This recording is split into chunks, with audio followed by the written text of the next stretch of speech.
Hello दोस्तों।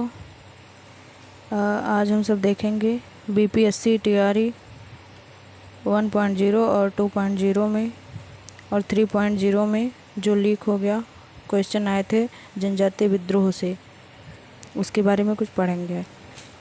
पहला विद्रोह, नोनिया विद्रोह। यह विद्रोह 1770 से 1800 ईस्वी के बीच बिहार के 16 उत्पादक क्षेत्रों हाजीपुर, तिरहुत, सारण और पूर्णिया में हुआ था। सोरे को नोनिया जाति के लोग तैयार करते थे, जिसका प्रयोग बारूद बनाने के लिए किया जाता था।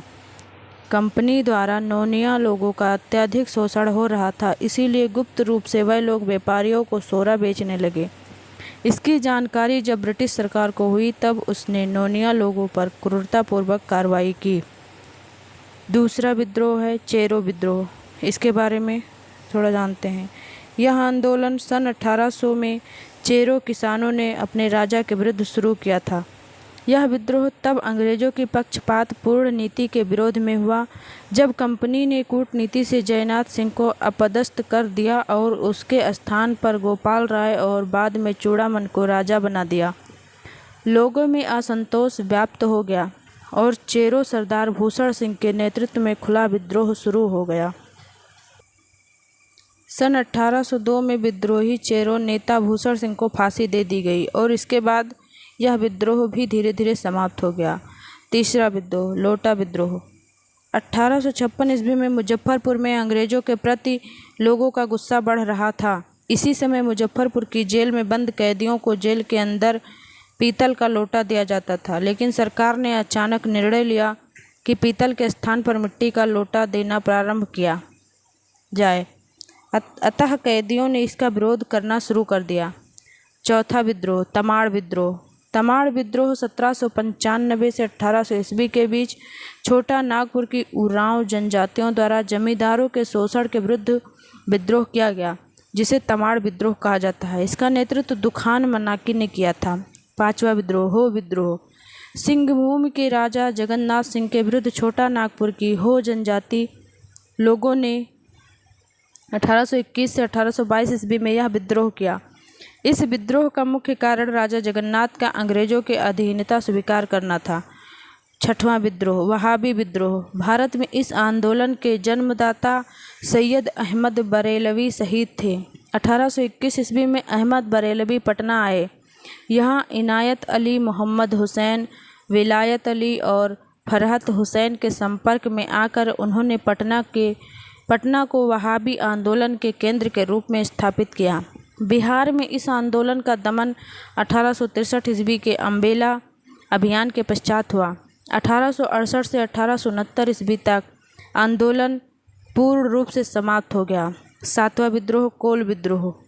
कोल विद्रोह 1831 से 32 ईस्वी में छोटा नागपुर क्षेत्र में से प्रारंभ हुआ। इसमें मुंडों के साथ साथ हो, उरांव, खेरवार, चेरो एवं अन्य जनजातियों ने भी भाग लिया।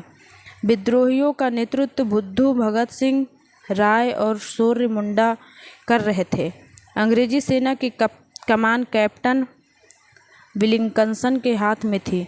बुद्धू भगत अपने 150 सहयोगियों के साथ मारा गया। यह विद्रोह लगभग 5 साल तक चला। कोल विद्रोह झारखंड के इतिहास में महत्वपूर्ण स्थान रखता है, क्योंकि इसके अनेक दूरगामी परिणाम हुए। इसी विद्रोह ने प्रशासनिक व्यवस्था के सुधार की नींव रखी। आठवां विद्रोह, भूमिज विद्रोह। बीरभूम के जमींदारों द्वारा राजस्व बढ़ा दिए जाने के कारण 1832 ईस्वी में गंगा नारायण के नेतृत्व में भूमिज विद्रोह हुआ।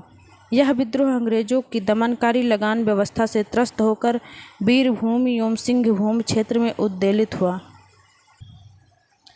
नवां विद्रोह, सरदारी आंदोलन। ईसाई धर्म के प्रचार प्रसार के विरुद्ध सुधारवादी आंदोलन चलाए गए। इन आंदोलनों में सरदारी आंदोलन 1859 से 1881 ईस्वी प्रमुख था। सरदारी आंदोलन का मुख्य उद्देश्य भूमि पर लगाए गए प्रतिबंधों को समाप्त करना, बेगारी प्रथा का अंत और जमींदारी प्रभुत्व का अंत करना था। 10वां विद्रोह, संथाल विद्रोह। ये विद्रोह बहुत इम्पोर्टेंट है।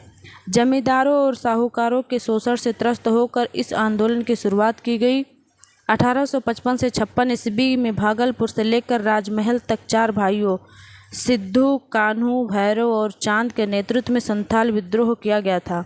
इस विद्रोह के परिणाम स्वरूप 30 नवंबर 1856 को संथाल परगना जिले के स्थापना हुई और एस्ली एडेन को इसका प्रथम जिलाधीश बनाया गया था।